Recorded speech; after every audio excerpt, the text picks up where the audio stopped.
प्रिय मित्रों, मैं अमित कुमार नथवानी अपनी ज्योतिष लहर चैनल पे आप सबके लिए मेरी अपनी ही पुस्तक गीता मेरे नजरिए से वीडियो के जरिए रख रहा हूं, जिस पर मैं 16 वीडियो दे चुका हूं और आज 17वां वीडियो देने जा रहा हूं। कल हमने देखा था कि कृष्ण ये बताने वाले हैं कि कृष्ण कैसे बने, यानी कृष्ण के अंदर जो कृष्णत्व है वो कैसे पाए। आज उसकी चर्चा करेंगे। वितराग भय क्रोधा मनमया मामुपाश्रिता बहवो ज्ञान तपसा पुता मद्धाव मागधा। जिसके राग भय और क्रोध संपूर्ण नाश हो चुके हैं, ऐसे मेरे आश्रय में रहने वाले कई भक्त जन्म और मृत्यु नाम के दोनों अंतिमों को भूलकर सिर्फ जीवन को आनंद से पाकर मेरे स्वरूप को पा चुके हैं। कृष्ण रास्ता दे रहे हैं कृष्ण होने का। क्या? राग से मुक्त होना, फिर भय से मुक्त होना, फिर क्रोध से मुक्त होना और फिर जन्म और मृत्यु नामक दो अंतिमों को भूलकर सिर्फ जीवन को एंजॉय करना।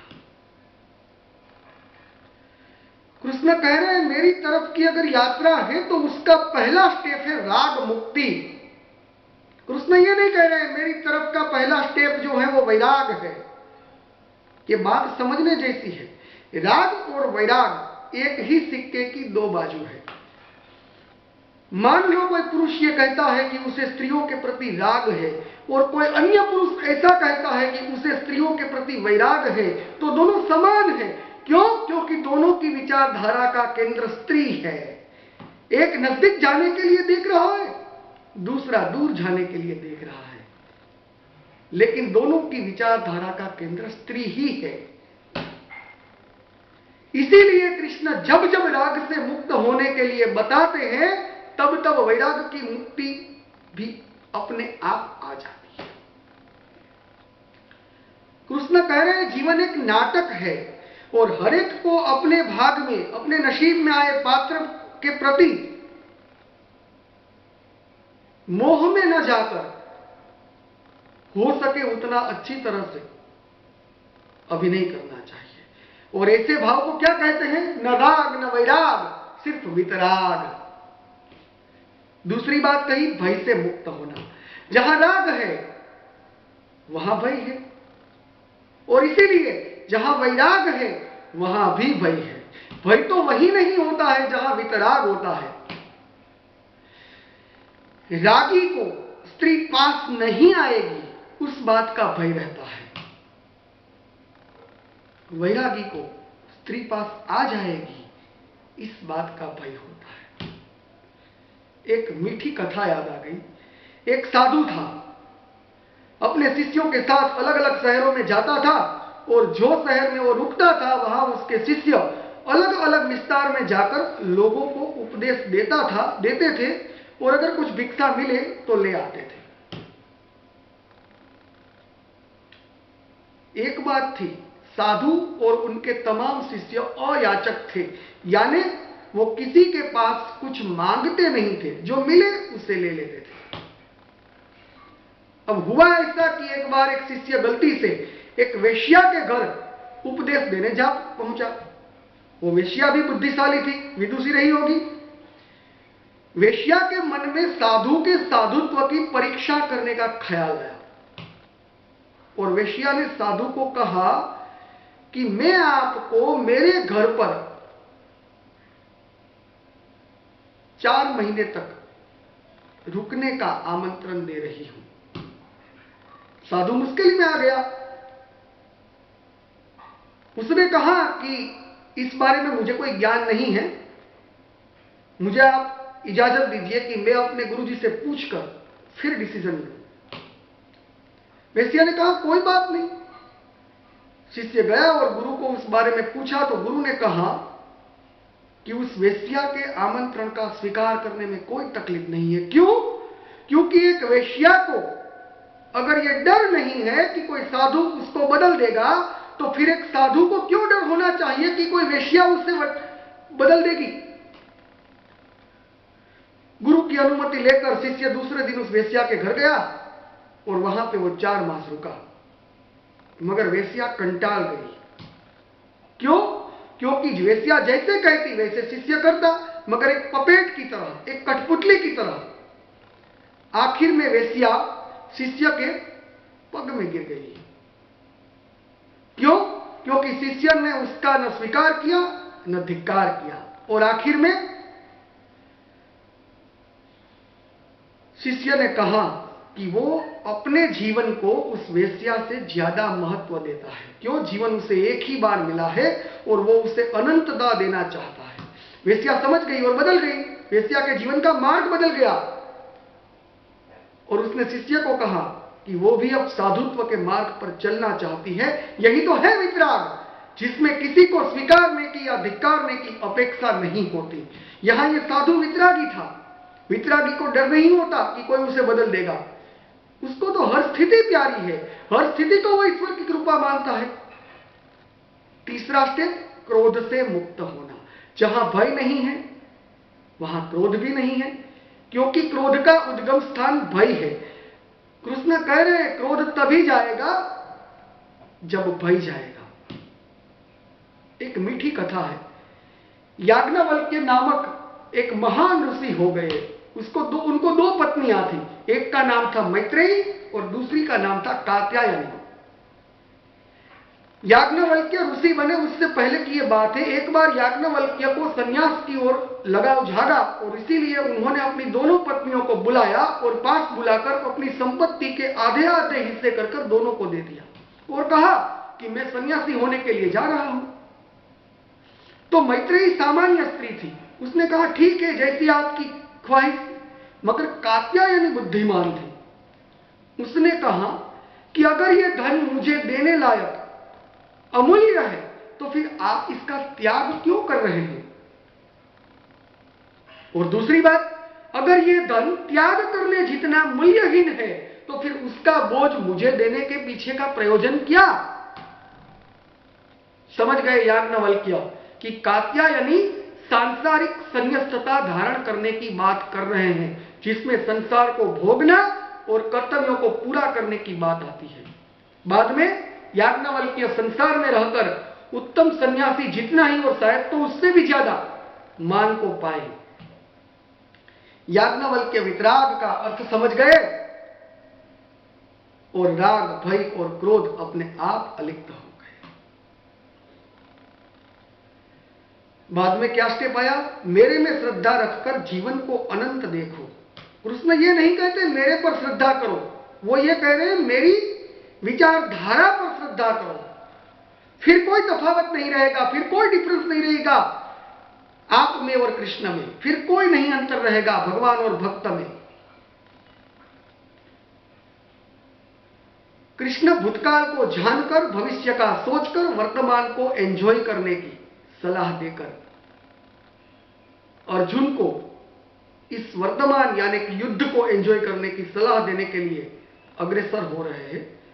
ये यथा माम प्रपद्यन्ते तांस्त थैव भजाम्यहम् मम वर्तमान वर्तन्ते मनुष्याः पार्थ सर्वशः कांक्षतम कर्मणाम सिद्धि यजन्त इह देवताः क्षिप्रम ही मानुषे लोके सिद्धिर्भवति कर्मजा चातुर्वर्ण्यम मया सृष्टम गुण कर्म विभागसः तस्य कर्तारमपि माम विद्य कर्तारमव्ययम् न माम कर्माणि लिम्पति न मे कर्म फले स्पृहा इति माम यह अभिजानाति कर्मभिः न सबध्यते एवं ज्ञात्वा कृतं कर्म पूर्वैरपि मुमुक्षुभिः कुरु कर्मेव तस्मात् त्वं पूर्वैः पूर्वतरम कृतम्।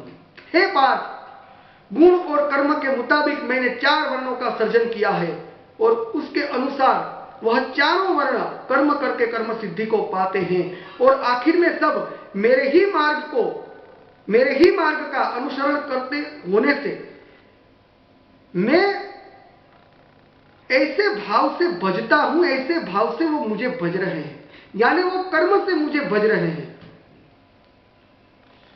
ये सृष्टि और सृष्टि कर्म दोनों का कर्ता होने के बावजूद तू मुझे अकर्ता जान। क्यों? क्योंकि मुझे कर्मफल के प्रति स्पृहा नहीं है और इसलिए कर्म मुझे लिप्त नहीं करते। जो मनुष्य मुझे ऐसे तत्व से जानता है वो मनुष्य कर्म से कभी नहीं बंधता।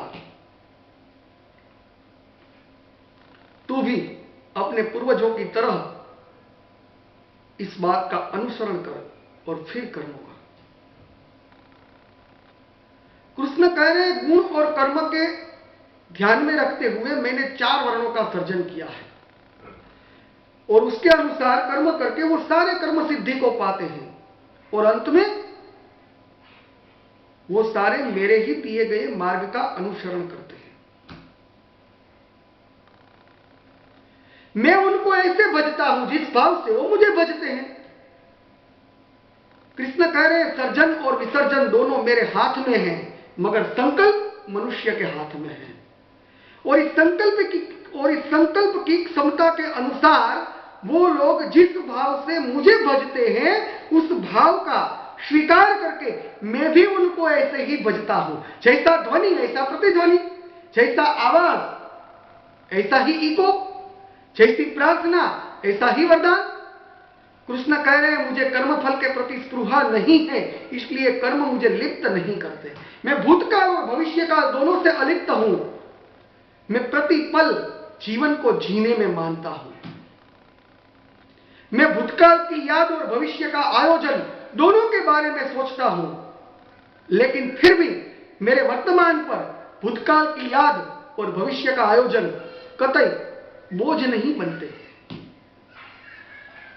इस तरह मैं भूतकाल को जानकर भविष्य का सोचकर सिर्फ वर्तमान को ही मानता हूं और जो मनुष्य मुझे ऐसे तत्व से जानता है वो मनुष्य मुझे वर्तमान जानता है।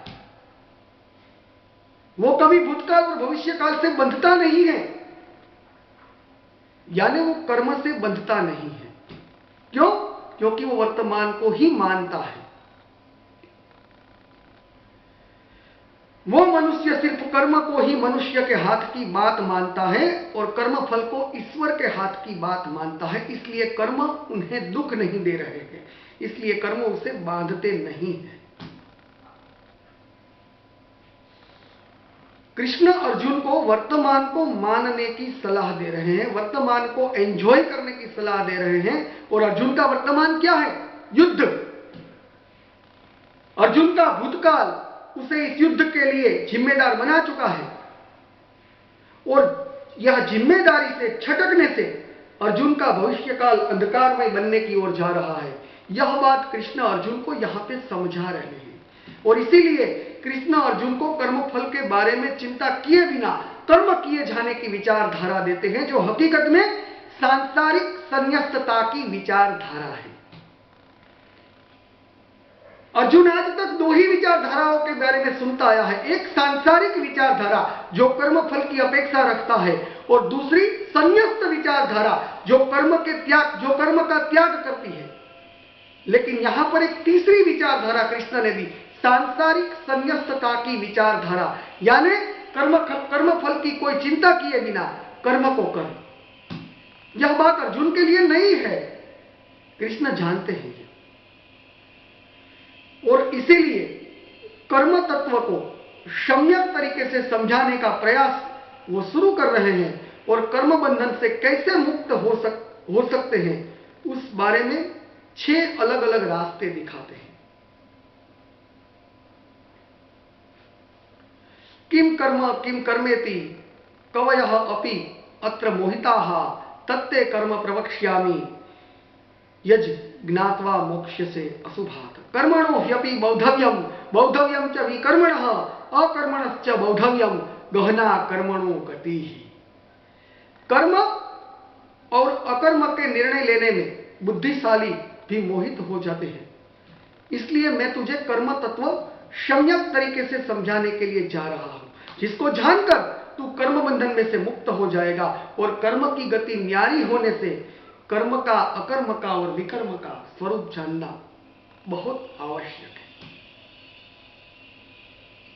कोई कहेगा ये क्या, कर्म और अकर्म का निर्णय करने में बुद्धिशाली भी मोहित हो जाते हैं। कर्म यानी क्रिया करना और अकर्म यानी क्रिया ना करना, ऐसी बात नहीं है। कर्म यानी ऐसी क्रिया जो मनुष्य अपने आप अपने तरीके से करता हो। हम कभी कर्म करते ही नहीं है, हम सिर्फ प्रतिकर्म करते हैं। कोई हमें अपशब्द बोले तो हम भी बोलते हैं। हमें अपशब्द बुलवाने के लिए सामने वाले के अपशब्द पर्याप्त है। बुद्ध एक बार तपस्या में तल्लीन थे तो एक मनुष्य ने वहां आकर उस पर थूका। बुद्ध ने मुंह साफ किया और पूछा कि भाई क्या कह रहे हो आप। वो मनुष्य मुश्किल में आ गया। उसे लगा कि बुद्ध भी कुछ अपशब्द कहेंगे या तो मारेंगे, लेकिन बुद्ध ने जिस प्यार से पूछा उसके लिए वह मानसिक रूप से तैयार नहीं था। उसने बुद्ध को कहा, पता नहीं, मैं थूका हूं और तुम्हें लगता है कि मैं कुछ कह रहा हूं। बुद्ध ने कहा, पता है आप मुझे कुछ कहना चाहते हो, मगर क्रोध बढ़ गया इसलिए कहने की रीत जरा बदल गई और थूकने की रीत से कहा गया। वह मनुष्य कहना लगा, तो फिर क्रोध क्यों नहीं करते मेरे ऊपर।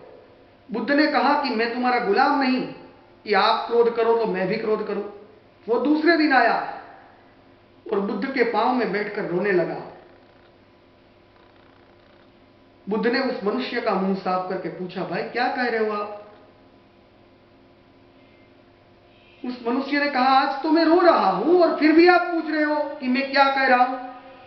बुद्ध ने कहा कि मैं जानता हूं आप मुझे कुछ कहना चाहते हो, लेकिन पछतावा बढ़ गया तो कहने की रीत बदल गई और रोने की रीत से कहा गया। उस मनुष्य ने बुद्ध को कहा, मुझे माफ करो। लेकिन बुद्ध ने कहा कि जब मैं कल क्रोधित ही नहीं हुआ तो मैं आज माफी कैसे दूं। और फिर कहा कि तेरे वर्तन से मैं क्रोधित नहीं हुआ। क्यों? क्योंकि मेरा क्रोध तेरे क्रोध का गुलाम नहीं। तुझे माफ करने की कोई आवश्यकता नहीं, क्योंकि तुझे माफ करने से मुझ में गर्व आएगा कि मैंने तुझे कुछ दिया। अब मैंने तुझे कुछ दिया, यह भाव मुझ में अहंकार पैदा करेगा, जो मुझ में मेरे को ही पैदा करेगा।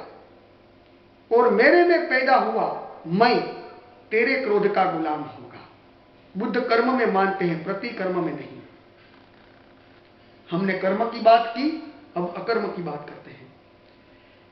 मान लो कोई व्यक्ति दोपहर को आराम कुर्सी में आराम से बैठा हो तो हम यही मानेंगे कि वो तो कोई क्रिया नहीं कर रहा।